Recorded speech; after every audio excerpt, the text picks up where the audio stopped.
Hey guys, it's Gaz. Welcome to the Warframe video. Today I'm going to be revisiting the Garuda Warframe, the most recent Warframe added to the game. I felt like my previous video on her did not really explain things very well, so I felt like I should redo this and give a more in-depth look at our newest Warframe. So, her purpose in the game is a debuffer, healing frame with also some tank ability, and honestly, like, she's got a little bit of everything. She can be a DPS in some situations as well. So, I definitely wouldn't say I'd use her over Saren or like Mesa or Equinox as a DPS, but in combination with some of them, sure, you can go for that. I do value her healing abilities pretty high though, so let's go over her abilities briefly. So she has two passives basically. She has the first part of her passive is as her health gets lower, she does increased damage with her abilities and with weapons. So when you get down to like 1% HP, you're doing 100% extra damage with your weapons, also your abilities. And the second part of her passive is when she has no melee weapon equipped, she gets her claws. So these are her claws right here. You can mod them however you want. They can equip Maiming Strike on them, which is pretty funny. But you can also go like a Condition Overload kind of build because they have good status chance. So I have two different builds for her. This 4 Rider stance actually does an increased amount of spin attack damage compared to the Vermilion Storm stance, so, or like the Malicious Raptor one as well. So see, like, our spin attack damage is like half with this stance. So if you want to do a Maiming Strike build, use the 4 Rider stance, which is really funny, honestly, to me. But Condition Overload is really good as well, because when you are low health and you're getting increased damage, that's going to also be influenced by your Condition Overload, so it can get kind of crazy. So yeah, when you do equip a melee weapon, you do not get access to these Talons anymore. So I just equip my Zenith Star, and the Talons are gone. I can't mod them anymore, I can't use them in mission. So if you want to use our Talons, unequip your melee weapon. Alright, let's start getting into her abilities. So I'm actually going to use these on enemies to show you guys how they work. So first we'll use her first ability, which is so basically what she does is she leaps at an enemy that you target, and you get 10% of their HP as a blood orb. This blood orb here, that is 10% of this enemy's HP, and you get a shield that has a limited duration but infinite health. So what you can also do after you get this orb is you can actually hold down the button to charge the orb up and then throw it at enemies. The longer you hold the orb, the more energy it drains into the orb and increases the damage. So yeah, I mean, these guys have a lot of armor, so it didn't really like destroy them, but like if they didn't have armor, that orb had like, I think it was like 400,000 damage.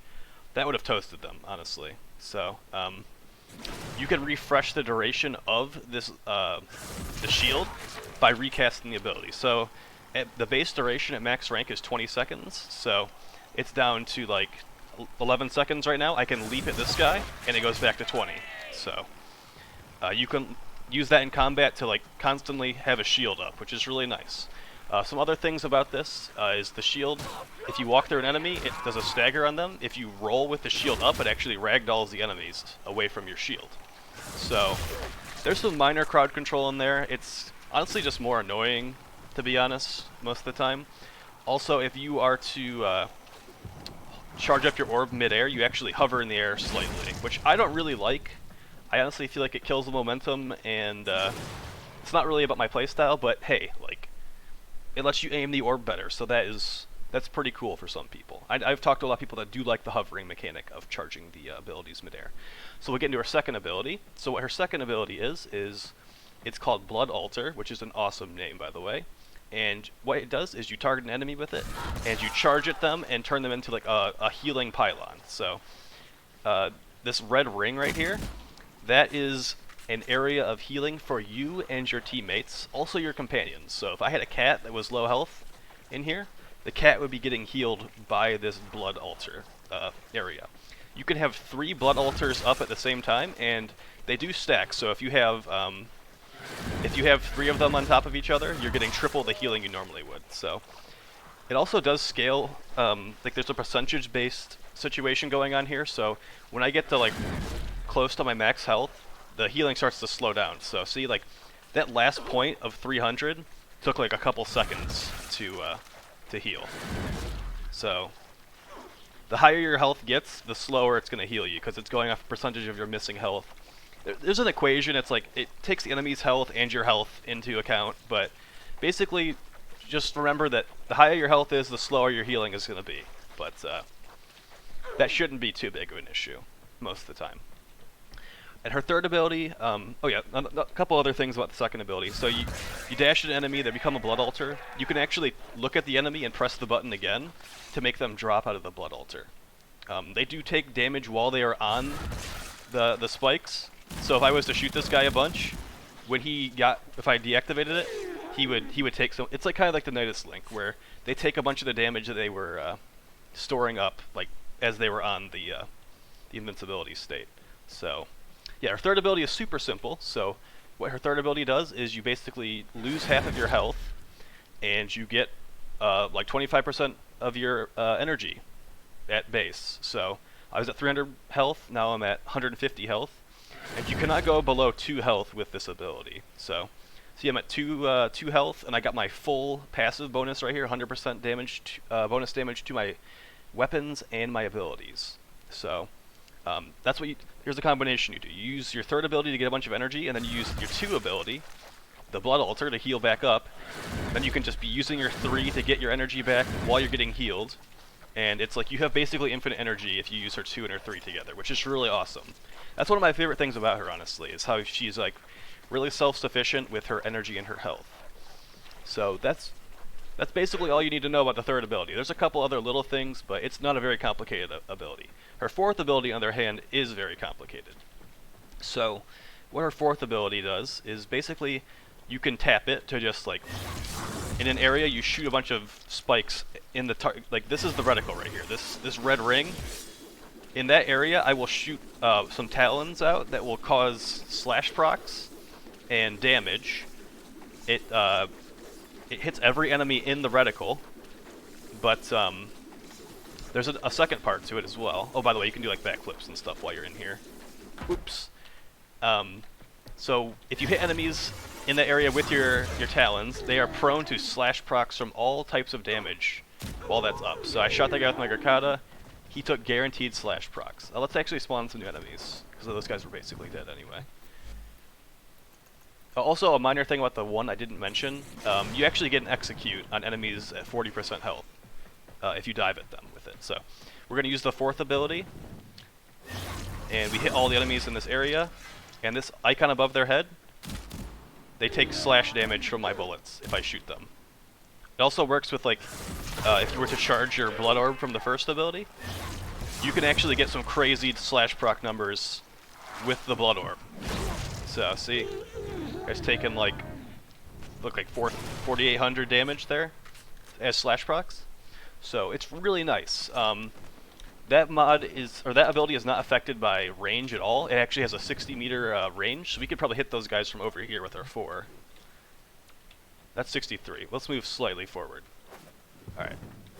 We're at like 50 right now. It is not affected by line of sight, so like you can just, like these guys that were on the other side of this wall, we can just spam our 4 at them if we really want to. It's not the most effective damage. Like you basically just use it for the slash debuff. So at 200% power strength, you have a guaranteed chance to cause slash with every damage source on these guys. If you don't have 200% power strength, it's actually not guaranteed. So I'd say 200% power strength on this character is very important. So let's get into the build quickly before I take her on a mission and show you how I play her in game. So the way we're building her is we're building, we want 200% power strength or more. If you could get right at 200, that would be great. We have good range because range affects the leap distance on her first ability, also the radius of the healing on her 2. And then we have okay efficiency. It's like slightly negative. This isn't too big of a deal. It makes your abilities cost more energy. It also affects how much energy you're getting from your third ability.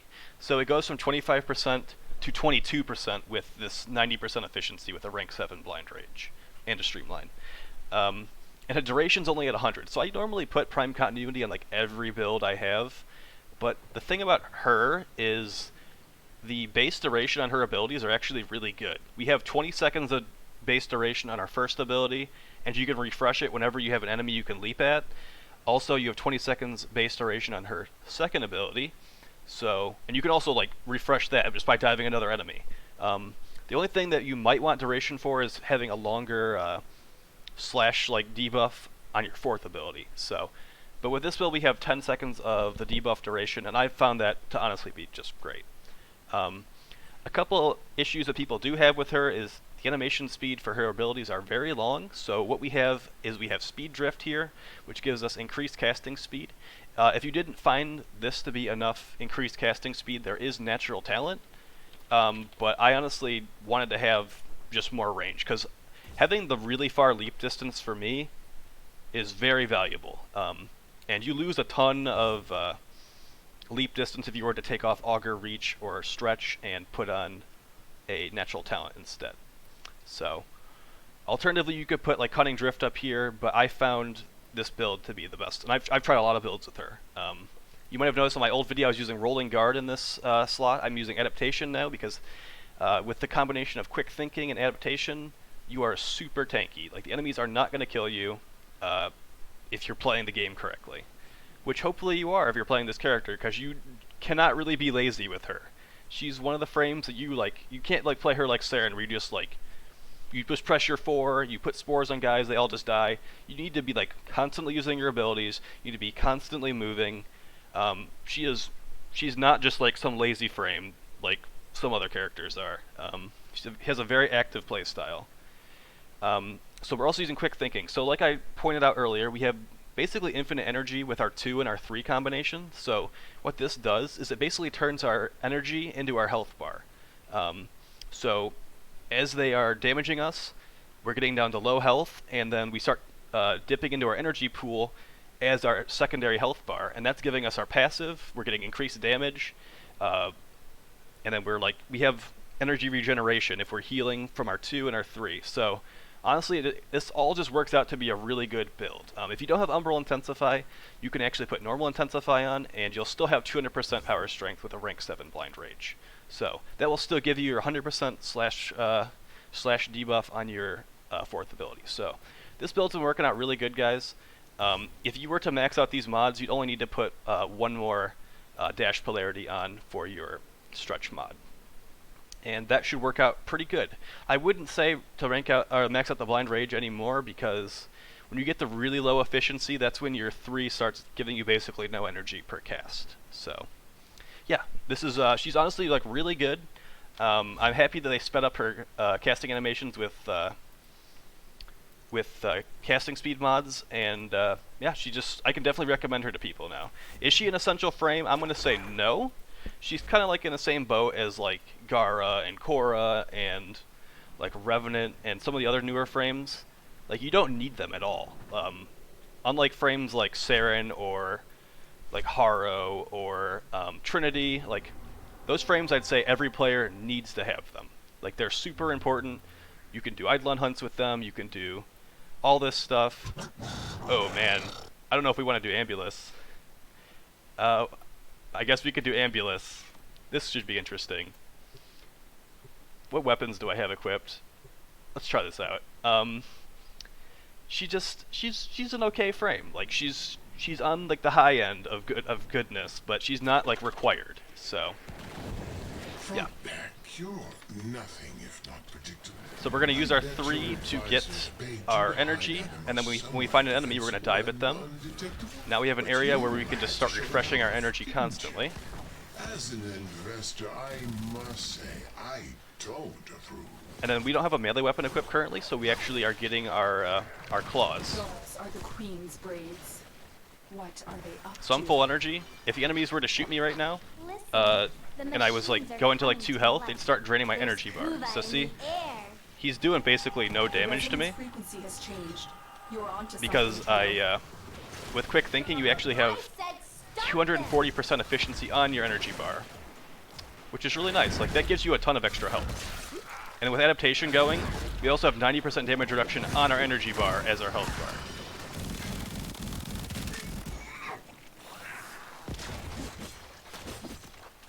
Okay. So with the Maiming Strike and the Blood Rush combination on our claws, we are getting red crits. Last, you're the shadow investor. Really You nice, honestly. ingrate. I've liked You Garuda could since the day she have came out, everything. but honestly, like them just buffing her, it works with me. Like I liked her already, so let's go for it, dudes. Your hard work? I didn't design Animo to be a weapon. I've never actually done this boss I fight would with the have dialogue never on before. disabled its I've never guard. heard this dialogue. That worked. Your operator I wonder how rough fails. this fight's gonna be solo Target the other Kuba clouds. at like highish Keep level. going. Nobody knows you're here. Because the Kuva Flood version's actually higher level than the Swordy version. So I think he'll probably be like level 150. So see, like they're shooting the shield, and it's actually increasing the value of the Blood Orb. That's another mechanic of it. If enemies shoot it, some of the damage that they hit your shield with is going into your orb. You useless 2600, that's a pretty good roll for flesh. Kuva. You let them destroy my Kuva site. Alright, let's do this Good boss work, fight. Tenno. We can You need see to the do everything you survivability, can to like how stop it works Kubas out. from gathering We're getting hit by any these more mortars. Some people are building her with like armor and like umbral mods. I don't really find that very useful. I think quick thinking is much more valuable in her with the energy regeneration and where is this waypoint? Energy regeneration from her 3 and her 2. I think it's this way. Sometimes the waypoint system is just like, oh, let's just take you on a wild goose chase. You always were clever, but you never. But yeah, I have did Umbral have Intensify. vision. Like, I don't really think I would put any more Umbral mods in her. On the contrary. Maybe you could do Umbral Fiber, but I think Adaptation is more useful for me. Each Tenno attack on my ambulance has been logged, analyzed, and refactored from our Animo project. I don't feel like doing that right these now. Tenno to their deaths. A terrible miscalculation. You've learned nothing from Is I got level 20? Oh, I've learned one thing, Beck. I thought I was in a Never Kuva Flood. Underestimate the competition. What level is this Watch boss? yourself. Okay, he's level Your 100. have attracted a Bursa. Like, random Corpus Tech is like totally in the wrong neighborhood.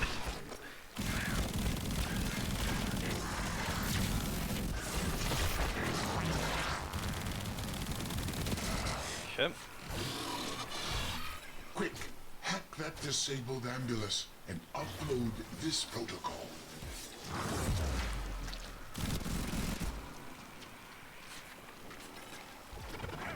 So the slash proc is going right to his health. Another nice feature of her. She's pretty good against Corpus. But you're shooting like slash projectiles at enemies. And when they have like basically no armor for most of them, and it's all like health and shields, it's gonna go directly to their health. And you're gonna have a good time. So I'm kinda low energy, go back to full, and my health is basically back to full as well.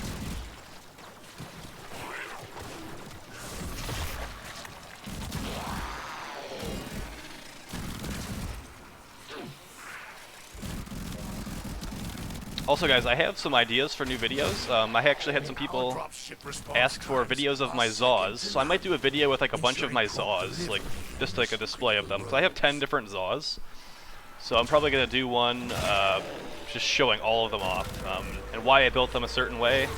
And because the thing with melee weapons is you basically build them all very similar.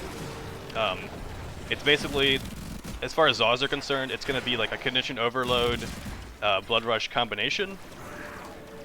So like you just want to go like hybrid pretty much, because when you start critting with condition overload, it's really crazy. So yeah, I'll make that video in the next couple days. I also want to make sure I got out a Garuda update video because I mean I feel like people were like waiting for her to get some changes to like pick her up or to like farm for her. Fool should have And finished the job while you had the chance. I don't know if I'd call That these like ambulance the will exact live changes to I was fight looking another for, but day. she's definitely much better now, and she got some good quality of life.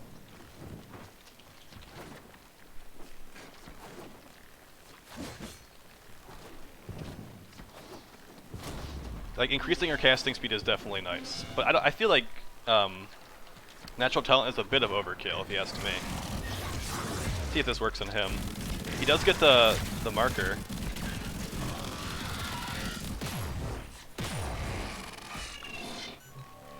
Very nice. Thanks to your investment, I can keep throwing ambulas at the Tenno all day. Defending this guy's kind of a pain in the butt. They just keep charging him with his ospreys. They're going to try and fix the hacked ambulance. Don't let them. It's crucial that Beck takes it back onto his ship as is. So they're gonna start doing the mortars. Let's see how the survivability is. Fire the artillery. Moment of truth. We're taking like no damage. Oh, they got the ambulance. Yeah, like we are so tanky with adaptation and quick thinking, and like the healing.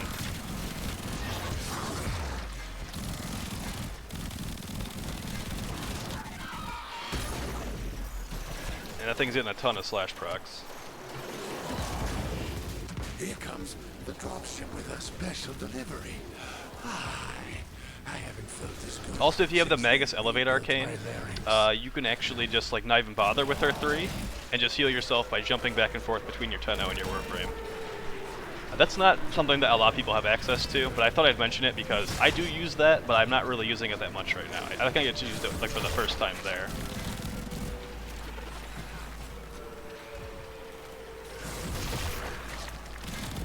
They just are sending so many ospreys.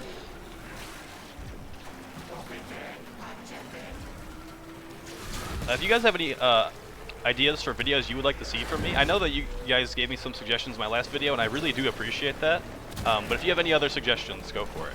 I will be doing a like I said, I'll be doing a video on the Zaws next couple of days. Blast. How are these Tenno going to Where's the finish cat? me when they can't even It's supposed to be healing the cat. What's What's going on? There we go. It's supposed to be healing the cat. I don't know why it's not. Weird, maybe that's a bug right now. Everything I own, I built.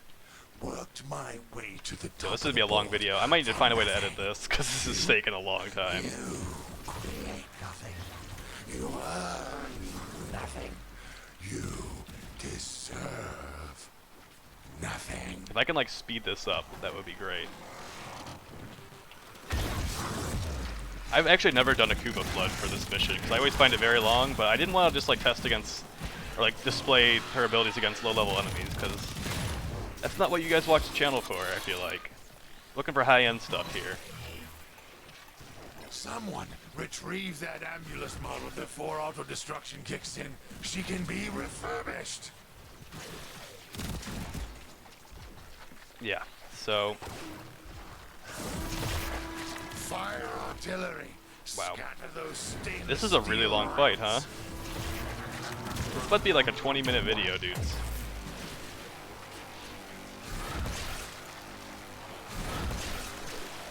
Yeah, like this thing can't even hurt me. I have like 90% damage reduction to this damage type because of adaptation. This is stuff like that Rhino does. Oh my god.